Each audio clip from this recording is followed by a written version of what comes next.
CJ, welcome to Paris. Thank you. Well, CJ is my initials. I grew up really liking a lot of the authors who initialized their names. I kind of wanted to be an author before, going into filmmaking. I actually thought I was going to be an author first, and then I would naturally gravitate from writing to just making my books into films. And so I had these fellowship, what I liked to consider a fellowship, a rarefied fellowship of authors who initialize their names, the H.G. Wells, C.S. Lewis, H.P. Lovecraft, J.D. Salinger, J.R. Tolkien, all these guys. And I always felt like, if I'm going to be an author, I should immediately identify myself with these guys. This is 13-year-old me, by the way. So I started to initialize my name as CJ Obasi, and it just stuck. I really love films, and I love books a lot. I grew up in a small town in the southeastern part of Nigeria called Owerri. Growing up there in the 90s, it was very different from what it is now. It was, I would say, a college town, small college town. Even my dad, he was teaching in the university. And so I was surrounded by academia, you would say, like a lot of reading and stuff. And then we had the local TV channel that would show movies once a day, sometimes, as a late night movie. And so that experience of reading during the day and getting to watch one movie, if you're lucky, as a late night movie, I think kind of made me have fascination and an admiration for film, for cinema, because, when you do get to see a film, it's such a rare thing, and you don't know what the film is going to be. It's not like now that you have Netflix and Prime and all these things, and you have millions of films at your fingertips. Then you had to wait, and you don't know what you're going to get. And so whatever you get, it's like, oh, this is special. And so for me, I think that fascination for film came from, those experiences. Yeah, absolutely. I mean, not as much as I would like, because life is moving too fast. But years ago, especially growing up, I was really into books a lot, and I used to live in my head a lot, and books allowed me to do that. I think the imagination I have today as a filmmaker I would never have if it wasn't for books. Yeah, I think the thing about reading is it forces you to work your that imaginative part of your brain. It forces it to work, and if you don't work it, it just kind of lies dormant. Like the brain, we hear this all the time. The brain is a muscle, and just like a muscle, you have to work it. And the imagination part of the brain is a muscle as well. So you have to kind of work it. And I was fortunate to grow up in an environment where I constantly, forced my imagination to work. And again, it's not like now you have all these things stimulating your eyes. So you kind of don't have the luxury of imagining things, because everything is sort of given to you. If you want something, you can just Google it. You can, go on Amazon. Like you almost don't have the need to imagine anymore. But, I think, one of the great things about being a millennial, other than being old, is that you have a great imagination. Nowadays, it's very difficult. I'm not going to lie. I wish it was as easy. Then I used to read 2 books a week, three books a week. So, I mean, it's different now. If I manage to read a book a month, I'm lucky. So that was how I felt when the first time I read the Lord of the Rings books. I think I was maybe 11 or 12 when I read, and it just blew me away. It just it opened the world in a way it's still my favorite books till today. And then also remembering getting into Stephen King really early, thanks to my elder siblings. My elder siblings, they were really into cult and horror and sci-fi, those H.G. Wells, H.P. Lovecraft. So I got into dark horror very young, when I had no business getting into it. No business at all. But I got into it really early. I think one of the first Stephen King books I read was the Dark Tower series, The Gunslinger from the Dark Tower series. And I remember just reading the opening sentence, the way it was painted, the way he said, the gunslinger ran across the desert and the man in black followed. I still remember those opening words, and it just held me. Yeah. And since then, I've been a Stephen King fanatic. I'm happy I'm going to Maine because, you know, a lot of the Stephen King books were set in Maine, so it kind of has a special place for me. And I would always draw comparisons between those fictional towns of Maine to my small town because they felt similar to me. It felt like the towns that Stephen King portrayed in his books were towns where, you know, on the surface, nothing never seemed to happen. Everyone knew each other, had a relationship. It was small, just like the town I grew up in. But when the dark stuff happens, it happens underneath the surface. And that was exactly what happened to my town when I was growing up. First filmmaking experience, this was probably in 2011 or 2010. I dabbled into film. At this point, I was working. I had a 9 to 5, I had a job. And this guy, he's Venezuelan, he wanted to do something in Nigeria. And so he reached out to me on Facebook. I was like, look, he wants to do something, and we got to talking. I was like, look, I want to make films too. He's like, yeah, I want to make films. And then we sort of decided, okay, we're going to try to raise money to make this sort of found footage kind of horror film. And the idea was, even if it failed, because it's found footage, it would work. You know, it doesn't have to look polished. It doesn't have to look like super clean or whatever. In fact, the more messed up it is, you can just lean into that. And so I thought that was a fantastic idea. I wrote a script on a found footage horror kind of script that we were going to film. But the experience was horrible. You know, he was, you know, the guy, he had psychological issues that I'm not going to get into. It was just a mess from, you know, from conception to execution. And, you know, I came out of that experience exhausted, but there was no film to show for it. There was nothing, literally nothing to show for it. But what happened was, by the time I got back to work, because I took leave of absence for a week to go do the thing, by the time I came back, I couldn't do it anymore. It was already bad enough before I did it. But after I had done it, it was like I had caught the bug. So as terrible as that experience was, I realized I couldn't continue. And then it was just awful from then on. I was depressed pretty much, like real depressed. I would wake up, cold sweats, panic attacks, because I just felt like I was wasting my life the longer I worked in that place. Until one day I couldn't take it. I just, you know, typed out my resignation and quit. Yeah, to be honest with you, I probably didn't analyze it too much at that time, because, you know, a lot of people here, I tell people that story and they oh wow, you're so bold, living in, you know, job security and all of it. Even I remember the girls I used to date back in the day. If I told them I was going to quit to make films, they'd be like, why do you want to quit and make movies? You already have a job. And so usually that would eventually lead to the breakup. But, you know, just I felt like this was the only thing that made sense to me. I felt what I imagined a priest would feel if they felt like they were called, which sounded crazy. Even saying it sounds crazy. But that's the best way I can describe the feeling I felt at that time. Like I felt like this was a calling, and if I wasn't doing anything else, I was wasting my life. And you know, I'm Igbo. That's my ethnicity. In Igbo cosmology, we have this concept called the chi.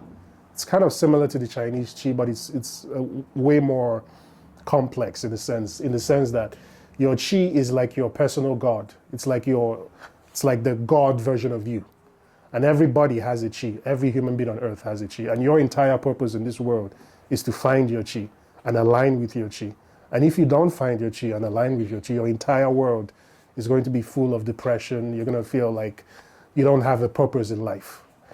And I always imagine like my chi is like, you know, this guy with a camera, like, oh, let's go make a movie. But I never, you know, could be happy until I followed that path. Yes, so I came back home because I was working in Abuja. Abuja is the capital of Nigeria.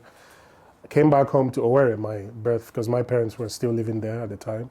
And then I had to like sit them down to tell them that, I quit my job and I'm not making movies. I want to make movies.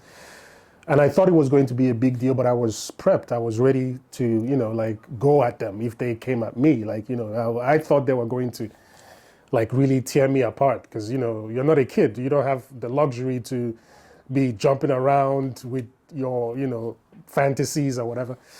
But to my surprise, they said, okay, that's fine. So that was like, oh, wow, okay. It's like, I didn't see that. But, now that I look back at that moment, I realized that, they're my parents, for Christ's sakes. They know me better than anyone else. So they probably thought I was, this conversation was supposed to happen a way longer, long time ago than when it did. But so I ended up staying with them in my family home, like almost like starting life afresh. And then I had some savings. I bought a high definition camera at the time. This was around 2011. So high definition cameras, the small camcorders that can shoot high def, were just starting to come into the market, right?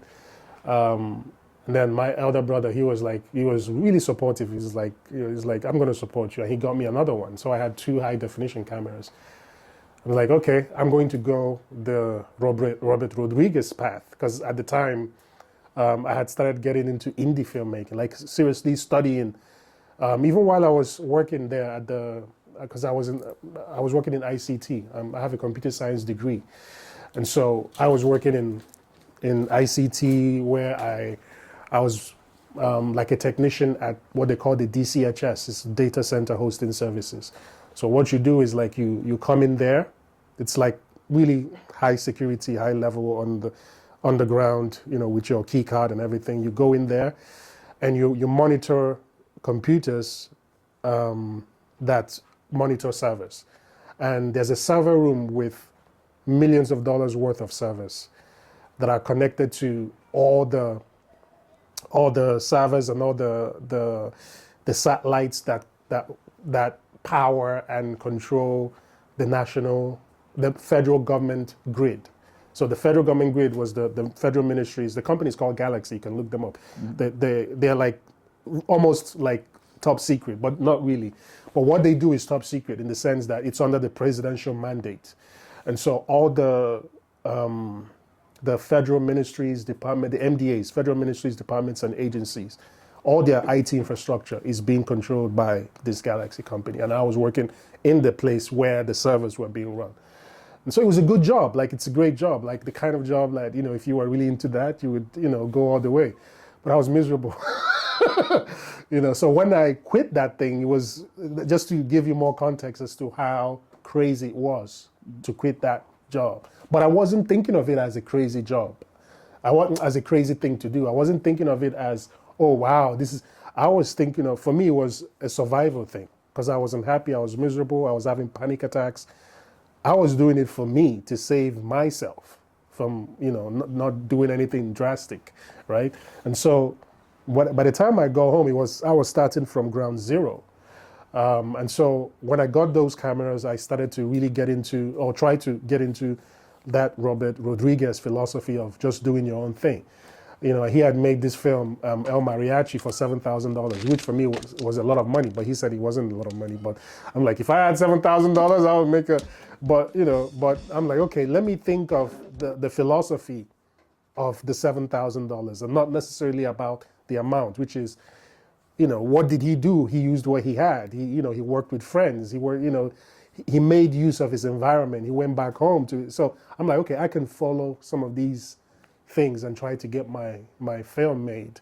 And maybe if I make it good enough, it can get into Sundance. That was literally my mindset. If it's good enough, maybe it can get into Sundance. Because Sundance was the festival that seemed to me to be like the advocates for indie filmmaking. Mm-hmm. And, like people who just take a shot in the dark at something. So I tried to make this film called Jim and Joan. And by the way, before then, and I'm skipping some things, but before then I had tried to make shorts. I had failed in a lot of them. Some of them the technical aspects were off, like bad sound, bad audio recording, a lot of noise. I didn't know anything about white balance. So if I shot something, like it would be overexposed, underexposed. So I was kind of figuring all of these things out on the go, watching YouTube videos of, like channels like Film Riot at the time. All of these channels were sort of like my film school in a way, because I didn't go to film school. And so I would watch something and then I would try to implement it. Some might go decently, some might not. I got a bootlegged Premiere Pro and started to like edit my own stuff. And so I really got hands-on into the stuff. At some point I shot a documentary with a girl my elder brother was dating at the time. She's a medical doctor, and she had this outreach in a rural village, really rural, like really interior village, the kind of village they don't have electricity, don't have nothing. So I was like, I'll go with you guys and film this thing. And so I borrowed one of my cousins, I think it's a P2 camera. I don't know if you remember those old P2 cameras where it uses the tape, the DV tape. And so I took that with me and shot the thing, got the P2 tape, convert, because then, before you edit, you have to convert it to the disc, and then you edit the disc. It's just the whole thing, But that was a good experience to be able to do all of those things, to kind of feel like, because I felt like, okay, I didn't get to shoot on celluloid, but this is kind of like a similar process in the sense that, you have to shoot on tape and then you have to transcode the tape before you can edit digitally. So it felt like I was learning the craft of filmmaking in a very, organic way, if you can say. But I made that documentary and it actually turned out pretty decent. They used the documentary in their outreaches, even to help that particular village by the time they saw the village. And because I really took time to capture the village and tell a story in the village. I didn't just go there and capture them doing the outreach. I went to the village. I went to film their what they call their evil forest or spirit or sacred forest or what sacred forest, and they have this sacred python in that forest. And I was hoping I would catch film the capture the python, but I didn't. But I saw the python tracks. I was able to film that and just kind of tell a story, about, these are people, they have a story there, and all of that. But it actually helped the NGO that she was running at the time, and I think they were able to get a lot of help for the people because of that. But the important thing was just the trying of these things. But I kind of gave myself, maybe looking back now, an unrealistic deadline, which was I gave myself a year to succeed at filmmaking. By the time I left my job, I gave myself 1 year. And I'm going to do this for 1 year. And then after that, I don't know what else I'm going to do. I just have to succeed. And so by the time I had fooled around with these things and failed dozens of times on shorts and things like that, I knew it was time to make a feature. Because I know it's crazy, but I didn't feel like I had the luxury to make one short, see how it goes in my career, then make another short and see how it goes, which is the normal way to do it, right? I just didn't feel like I had that luxury at that point. I just felt like it's in or out. Like I'm going to put everything into this. And so I figured the way to do that would be to move to Lagos.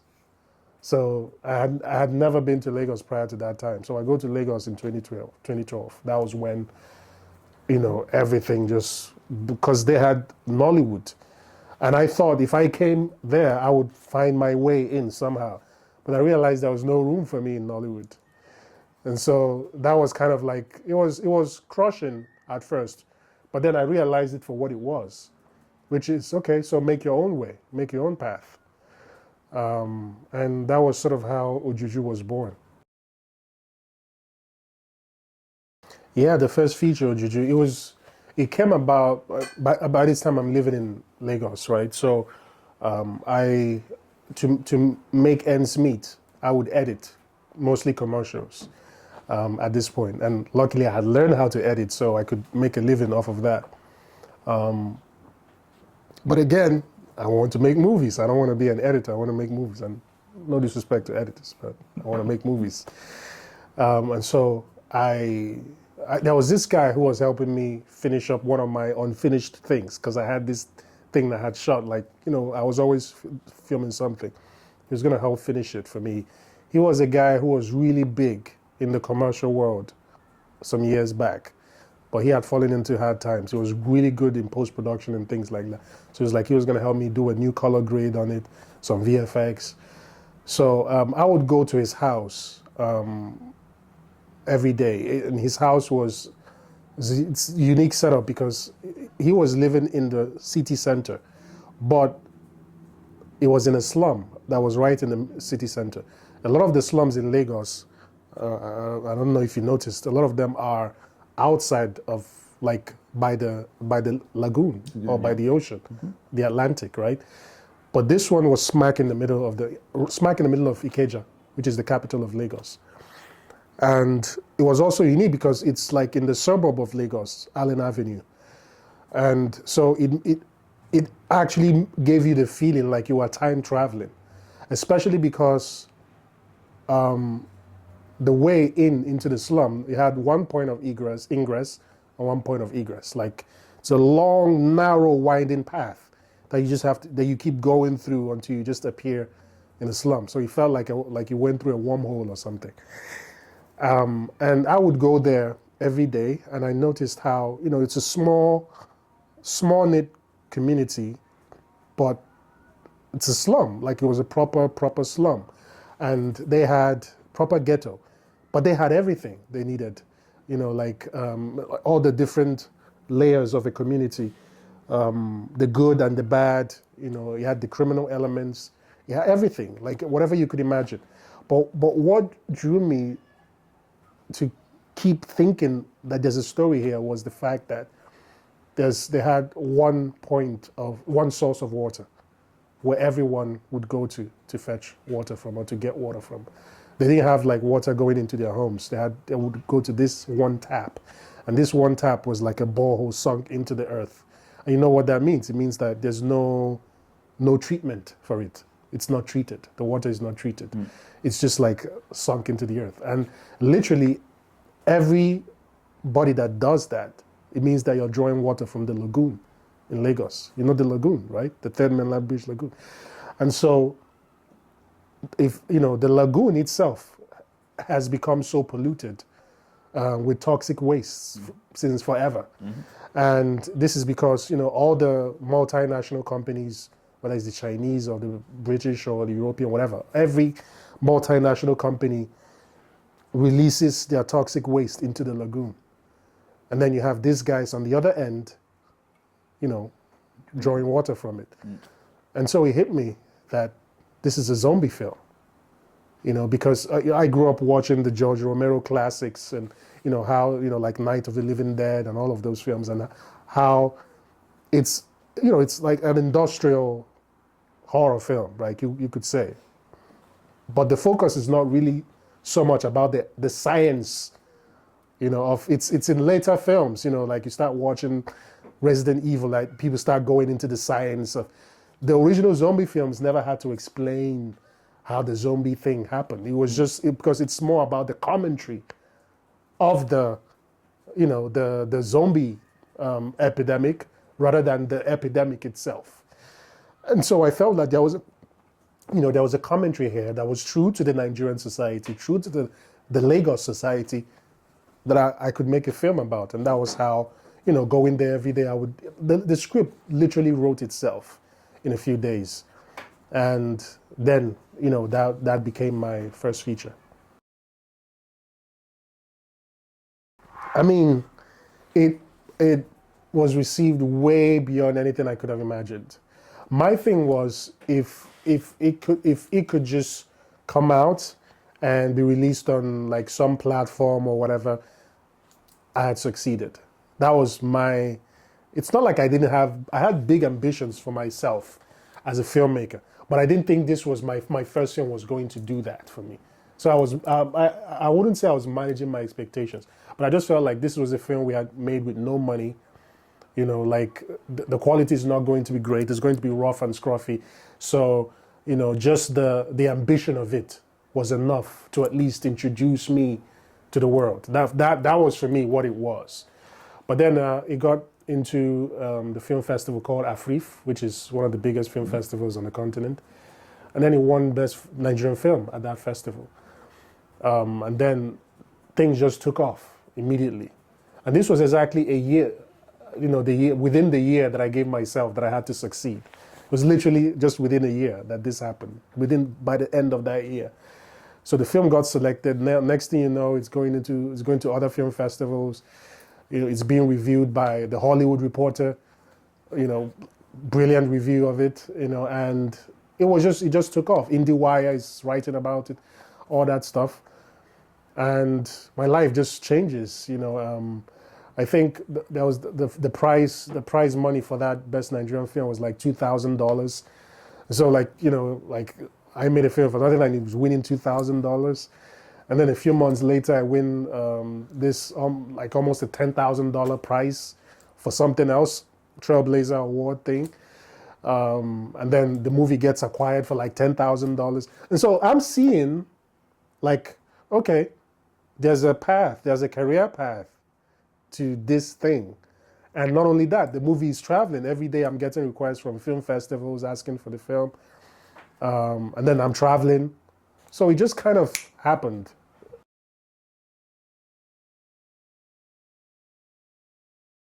Honestly, no. Because there was no option for me at this point. You know, I had quit my job, so I wasn't thinking of stopping. I never analyzed anything. Now I can look back and analyze, oh, what I was thinking or what I was. But at that point, there was really no option. Like I didn't see, I had this very, you know, I had a tunnel vision about filmmaking. It was the only thing I wanted to do. And so, and it worked in my favor because I think if I had analyzed it, I probably wouldn't have gone ahead.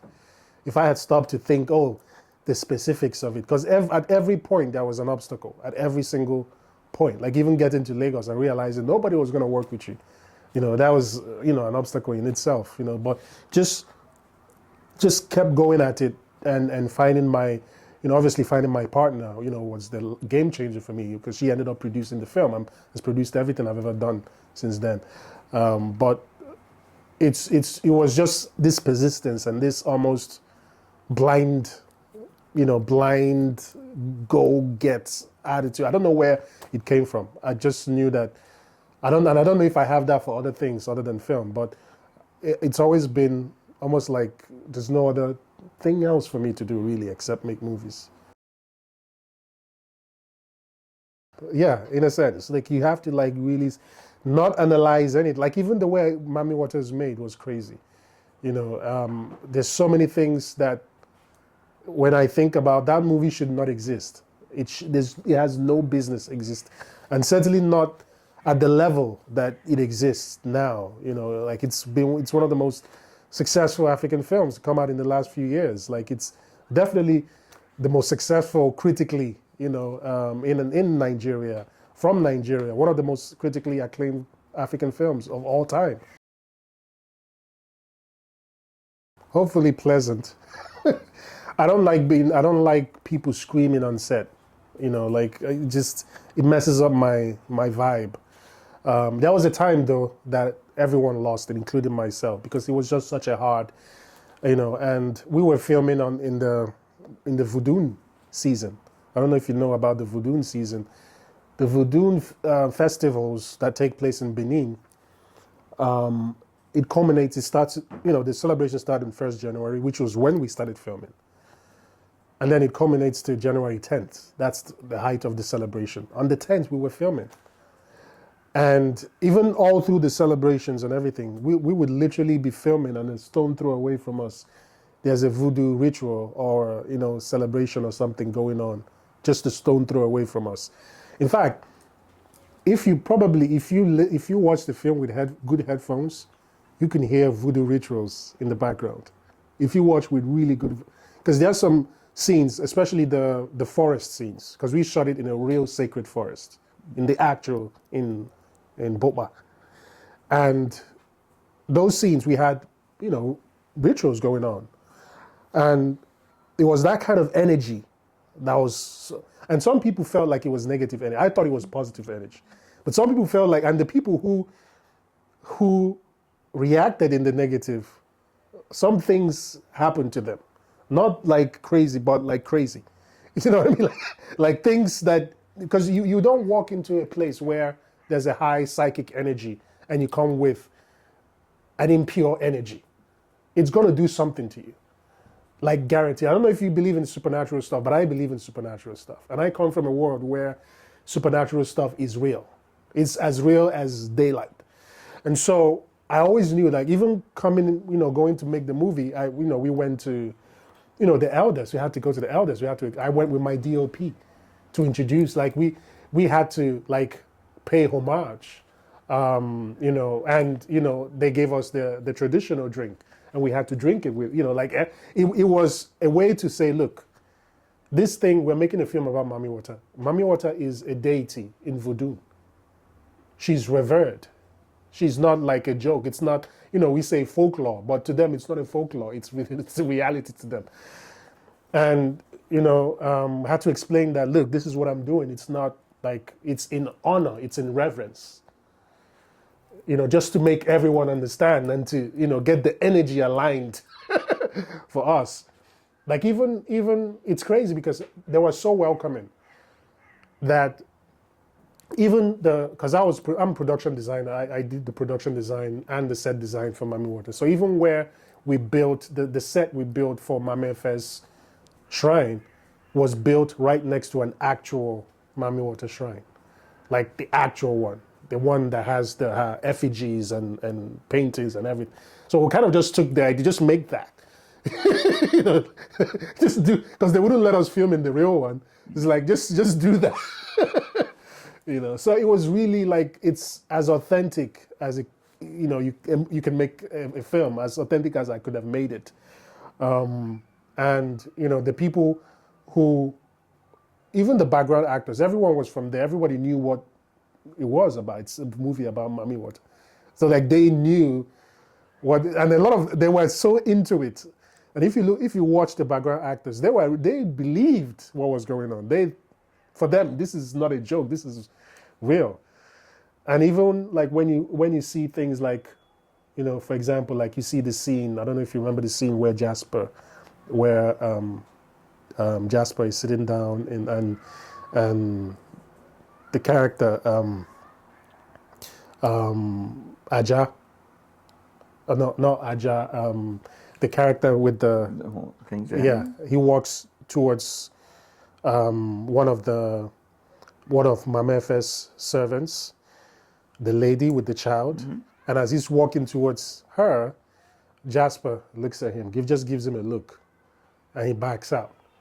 But and then Jasper walks towards her and just like touches her daughter and goes, she fine, well, like her mama. And as he says that, look at all the women behind.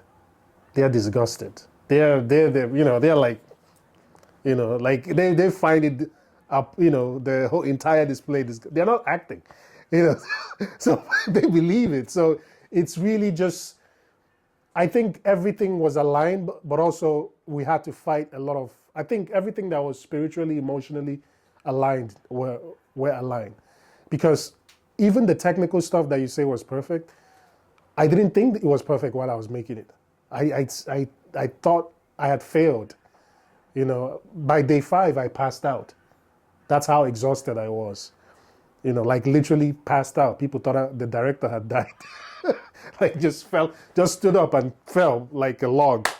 People, came for me, carried me, screaming, the director is dead. I mean, now I can laugh at it, but it wasn't funny then. So it was exhausting. It was in every way, emotionally, psychologically, spiritually.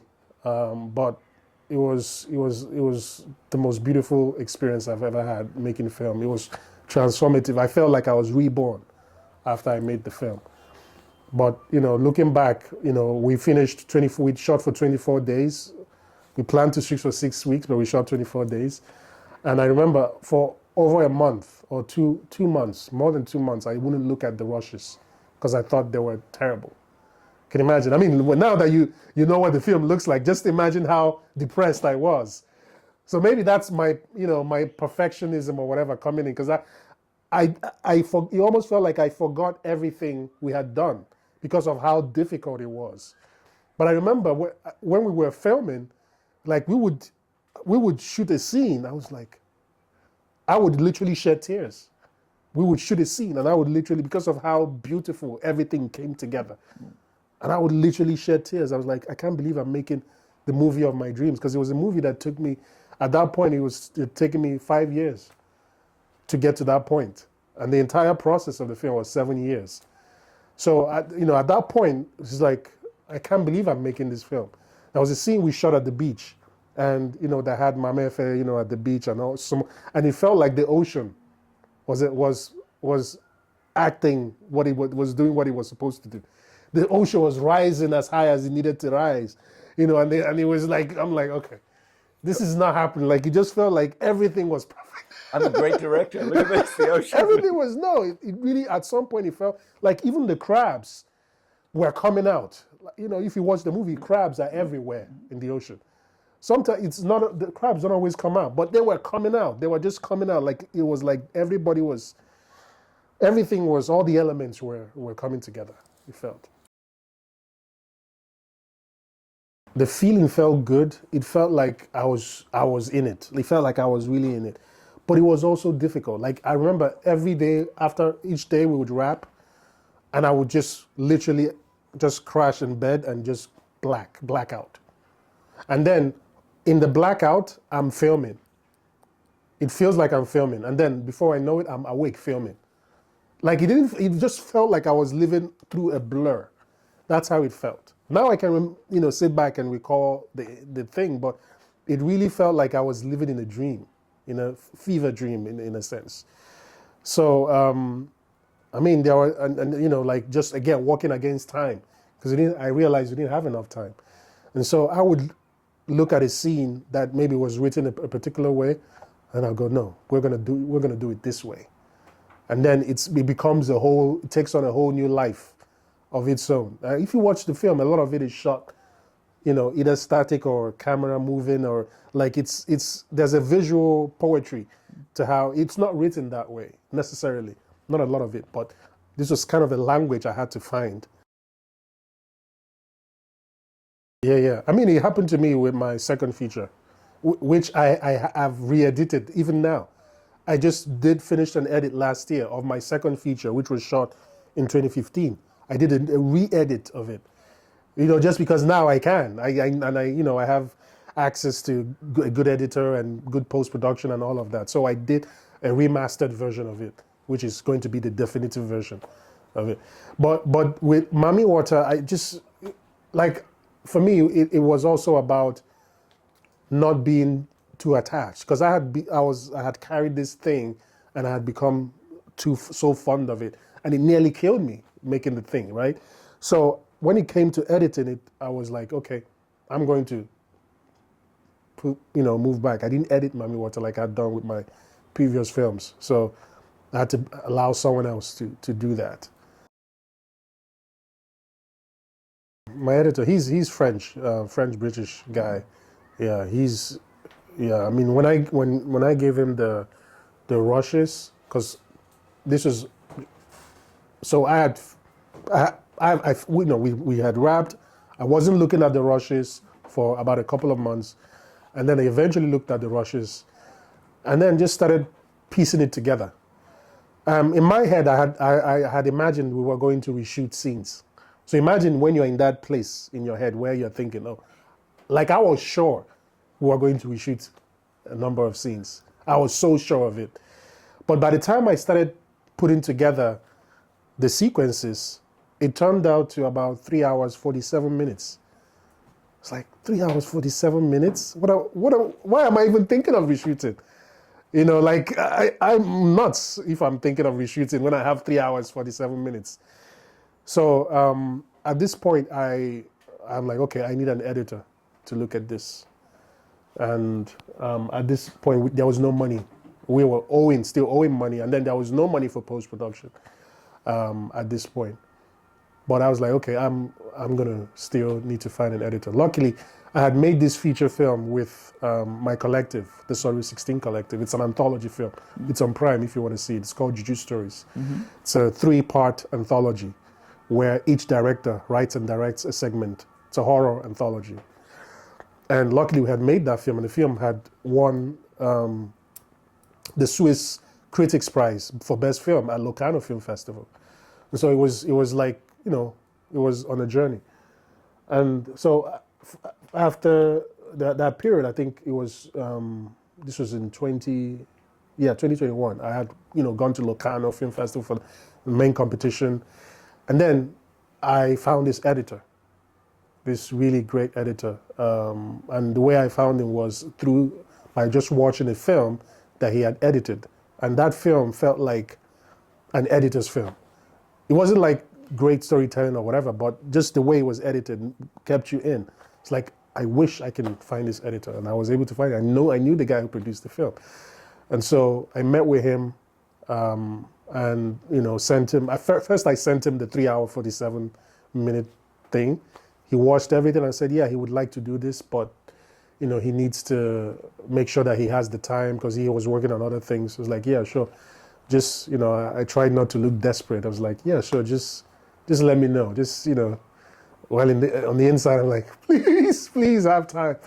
You know, and then at that time we got into two great things happened. We got into Venice Final Cut, which is the post-production sort of lab at Venice Film Festival. They only select 6 films in post-production every year, and Mami Wata was selected. So I went to Venice and showed a 70-minute cut of my film at Venice with Bong Joon-ho as jury president. It was fantastic. We didn't win anything, by the way, but it was good because it gave the movie a lot of exposure. And then we went to another similar program, but this one in Fespaco. And then we did win something. We won $10,000. And so with that $10,000, we were able to at least start the process of the editing. And then eventually we won the Vision Sud-West post-production fund from Switzerland. And then, you know, things started happening, and we're able to raise money to do. I did the entire post-production here in France because I realized that, you know, one thing is nice. Okay, now I've seen that I shot the movie and it looks good, but the post-production has to be great. So that was where I was like, no, I'm not going to compromise on the post-production.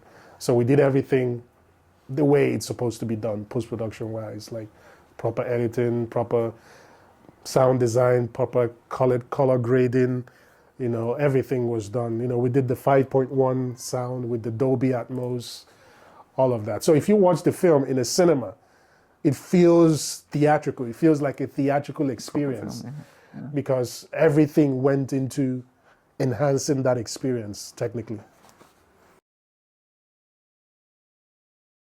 Yeah, it's good to make that distinction to indie filmmakers because you don't have a studio behind you. You know, if you had a studio, you make a movie, you're sure it's going to be distributed. You're sure the studio, literally the studio's by design. Their job is to take the film and bring it, you know, to wherever it needs to go. As an independent filmmaker, you don't have a studio. And so the next best thing is the film festivals. So what the film festivals do is they fill in that gap and they bring your film to audiences. And the audiences at the film festivals are like the tastemakers for your film in that sense. And so that allows your film to have a life, to have, to be seen, to be talked about, to even be weighed for its commercial viability, if even that, you know. So I think I mean, I can speak for myself to say that film festivals have certainly changed my life. I don't know how else I would have made it to where I am today if it wasn't for film festivals. And I run a film festival now myself in Lagos called the S16, our collective. And it was a festival we started in 2021 after we came back from Locarno with our film, Juju Stories. And we had such a fantastic experience at Locarno. And we were like, how many Nigerians are ever going to have this, you know? And so literally we started our festival because of this feeling. We don't make a dime. In fact, if anything, we put in our own money into it. But it's something that I think has shown, if nothing else, has shown possibilities of where cinema can go, or what can come out of Nigeria. Failure, because you learn. If you don't fail, you don't learn. So you are kind of in a safe space, because everything you do works. So you're not going to try to do anything different from what is already working. But if you fail, then you are inventive, and then you try to figure out new ways, and then you learn more about yourself, I think. And I think the point of filmmaking is to learn more about yourself.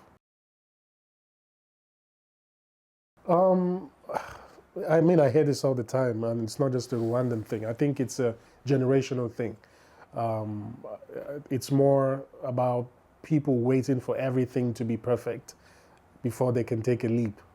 And, I mean, kudos to them if they can get everything perfect. But I always sort of knew that I shouldn't wait for everything to be perfect.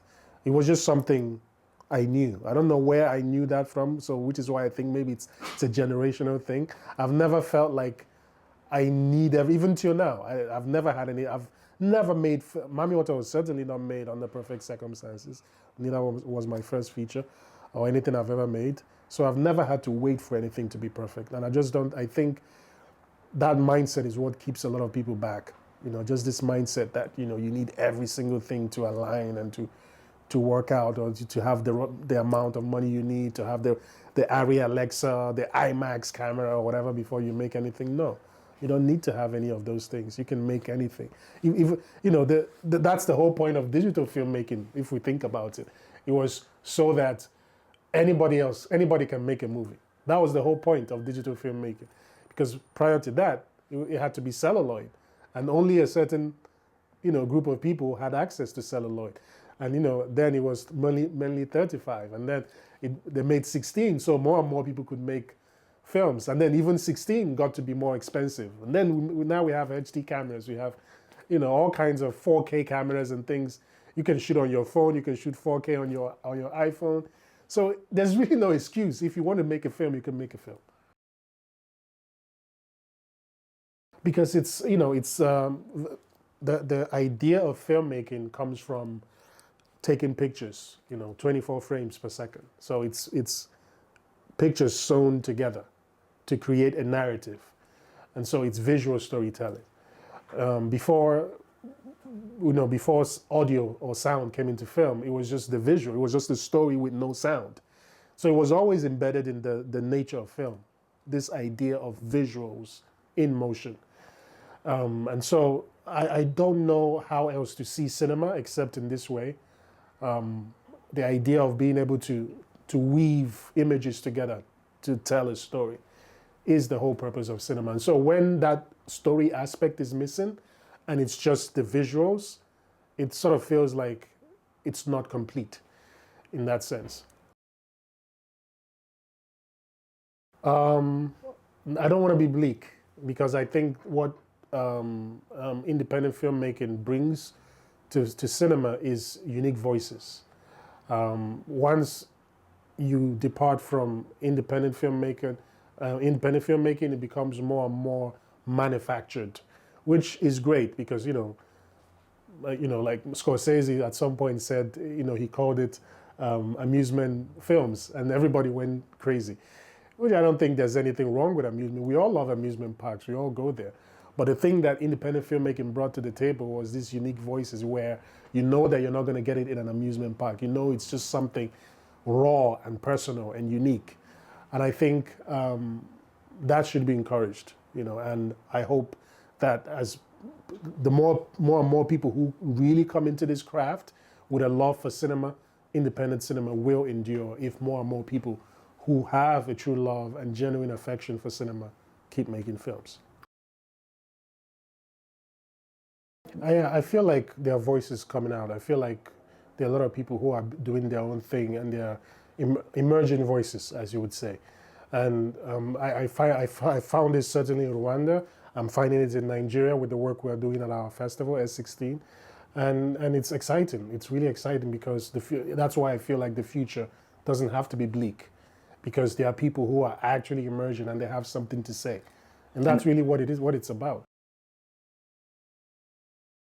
No, it wasn't. And the thing was, at some point in the beginning, the fact that we didn't have references, there were two things. It's either we were, oh, we don't have references, boo-hoo, we cry over it, or we don't have references, oh, we'll become our own reference.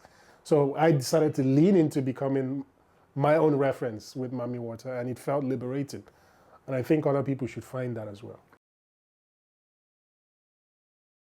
I think if you're a young independent filmmaker in Africa, you should lean into yourself. Become your own reference.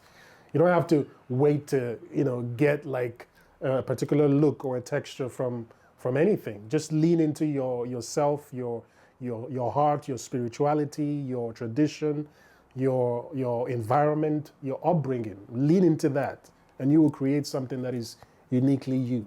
And I think that's what we need to do to define the next era of African cinema.